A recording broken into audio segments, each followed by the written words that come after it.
अगर वो हमारी रक्षा है और हम इतना गर्व महसूस करते हैं कि हमारी सुरक्षा ऐसे लोगों के हाथ में है, ऐसे सैनिकों के, हमारे रणबांकुरों के हाथ में है कि हम चैन से अमन से सो सकें। जिस प्रकार से चीन और पाकिस्तान हमारे साथ मौके ढूंढ रहा था, उसको कोई मौका देश ने नहीं दिया, ना सुरक्षा कर्मियों ने दिया, ना देश के। पर कुछ लोग ऐसे थे, ऐसे मौके पर देश के खिलाफ बोल करके इन दुश्मन ताकतों का मनोबल बढ़ाया, जिसके कारण मैं ये मानता हूँ ये हादसा हुआ है। दुश्मनों सुन लो, तुम्हारा जो ये शहादत हुई है, जो हमारे रणबांकुरों ने अपने प्राण न्यौछावर किए, उनकी शहादत व्यर्थ नहीं जाएगी और उनसे बदला लिया जाएगा। ये एक धोखे से घात लगा करके हमला किया गया सैनिकों के ऊपर जब जा रहे थे, वरना उन दरिंदों की हिम्मत नहीं थी, वो सामना कर पाते। युवाओं को आगे आना चाहिए और समाज सेवा देनी भी चाहिए, और युवा आगे आते हैं तभी देश भी सुरक्षित होता है। बोलते हैं जिस ओर जवानी चलती है उस ओर जमाना चलता है। 4 हमारे सैनिकों ने बलिदान नहीं दिया है, ये बलिदान इनका जानबूझ के करवाया गया उन देश के दुश्मनों ने।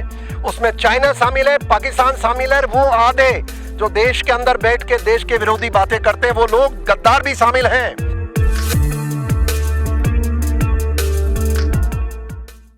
आज हिंदुस्तान G20 बैठक की अध्यक्षता कर रहा है, चांद पे तिरंगा लहरा करके दुनिया भर में अपना परचम बुलंद कर रहा है। तो वहीं आज भी देखा जाता है कि हिंदुस्तान को आतंकवाद ने ऐसा जकड़ रखा है कि अब छूटने से भी नहीं छूट रहा। इसी के चलते कश्मीर में आतंकवादियों से मुठभेड़ के दौरान हमारे कुछ जवान शहीद हो गए। कश्मीर में सेना और आतंकियों के बीच हुई मुठभेड़ में जो जवान शहीद हुए, उनको आज मालवीय नगर विधानसभा की जनसेवक सरिता मित्तल ने शहीद स्मारक और अमर जवान ज्योति पर श्रद्धांजलि अर्पित की। उनके साथ रिटायर्ड कर्नल देव आनंद गुर्जर भी मौजूद रहे और साथ ही उनके कार्यकर्ता भी मौजूद रहे। मौके पर राजस्थान संवाद से सरिता मित्तल ने कहा कि उन्हें खेद है कि आए दिन देश में इस तरीके की वारदात होती है, मगर साथ ही उन्हें फक्र भी है कि हमारे देश के जवानों का हौसला इतना बुलंद है कि वो कभी भी आम नागरिक को आंच भी नहीं आने देते। हमारी आंखें तो नम रहती हैं, लेकिन हमारा जो सीना है वो गर्व से चौड़ा हो जाता है कि जो हमारे सैनिक आज सरहद पे खड़े हैं, उनकी वजह से हम चैन से अमन से जी रहे हैं। अगर वो हमारी रक्षा है और हम इतना गर्व महसूस करते हैं कि हमारी सुरक्षा ऐसे लोगों के हाथ में है, ऐसे सैनिकों के, हमारे रणबांकुरों के हाथ में है कि हम चैन से अमन से सो सकें। कल जब ये खबर सुनी तो मन इतना, जितना दुखी हुआ इतना गर्व भी हुआ। आगे कर्नल देव आनंद जी से भी खास बातचीत की, जिसमें उन्होंने देश का हौसला बढ़ाया और प्रधानमंत्री मोदी से स्पेशली गुहार भी लगाई कि वे वीरों के इस बलिदान को ज़ाया ना जाने दें। जिस तरीके से एयर स्ट्राइक और सर्जिकल स्ट्राइक करके उन्होंने दुश्मनों को मुंह तोड़ जवाब दिया था, इस बार भी बारी है कि आतंकवाद को मुंह तोड़ जवाब दिया जाए और सख्ती से कदम उठाए। ये एक धोखे से घात लगा करके हमला किया गया सैनिकों के ऊपर जब जा रहे थे, वरना उन दरिंदों की हिम्मत नहीं थी, वो सामना कर पाते। और उनका ये बलिदान मैं कह सकता हूँ व्यर्थ नहीं जाएगा।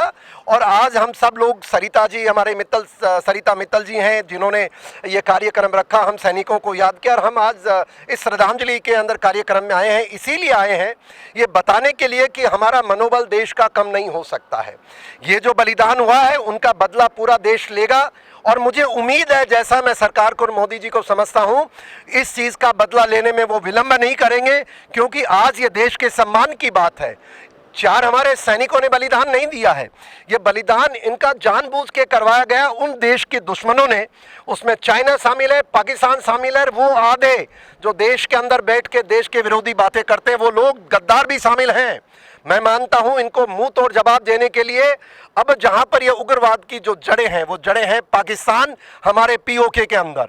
उन जड़ों को खत्म करने का समय, अगर एक ही खत्म करना है, मैं भारत के प्रधानमंत्री महोदय आपको याद दिलाना चाहूँगा, होम मिनिस्टर महोदय अमित भाई आपको भी याद दिलाना, आपने एक कसम खाई थी हमारी पार्लियामेंट में कि आप पीओके लेके रहेंगे, एक्साइज चिन्ह लेके रहेंगे।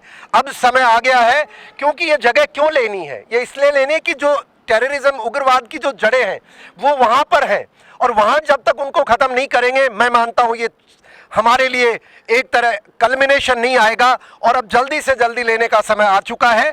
और इसके साथ में भारतीय सेना को बधाई देना चाहूँगा कि वो जिस प्रकार से मुस्तैदी से अपना डट करके मुकाबला कर रहे हैं। मैं मानता हूँ, एक सैनिक हूँ, मैं समझ सकता हूँ किस प्रकार इतना बड़ा नुकसान एक हमारे लिए दुख का विषय होता है। पर ये दुख का पूरे देश के लिए, पर गौरव का भी बात है कि तिरंगे के सम्मान में हमारे सैनिकों ने बलिदान दिया और इसको देश व्यर्थ नहीं जाने देगा। और अब चुनाव आ रहे हैं और वैसे भी मोदी जी के होते हुए हमें कोई चिंता नहीं। मैं उम्मीद करता हूँ ये मसला परमानेंट हम सलटाएंगे और ये पीओके का चैप्टर क्लोज करके उग्रवाद का चैप्टर क्लोज होगा, ऐसा मेरा मानना है। देश में ये जो आतंकी हमले हो रहे हैं, लेकिन उसके बाद भी देशवासी पूरे जोश के अंदर है और अब यही चाहते हैं कि किसी भी तरीके से इसका जो मुंह तोड़ जवाब है वो सरकार दे और जो हमारे शहीद जवान हुए हैं उनका बदला लेना चाहिए, उन्हें इंसाफ मिलना चाहिए। नमस्कार।